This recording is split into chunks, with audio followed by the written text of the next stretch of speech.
Hello guys, আসসালামু আলাইকুম। তো আপনারা সারা ভালো আছেন? আমি তো মতন ভাই ভালো আছি। আর আজকে তুমি জানি দেখতে পারটা বর্তমানে মুই এলঙ্কাত আছি, এলঙ্কা এরিয়া। তো বর্তমানে তোরা পইলা তোরা মেঘ কম আসলো, মেঘ কই আর রোদ এখন ফিরিবার রোদটা রাটি গেছে।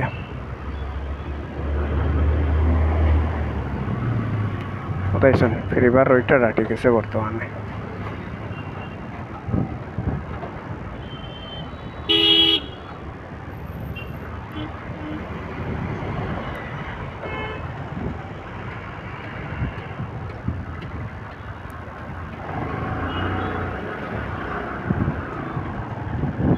তো খালি বেন বেন নিয়ে ইয়াদের ওয়াই দিয়া খুব সুন্দর গাড়ি বা করছে টয়টায়, দেখতে পারটাই।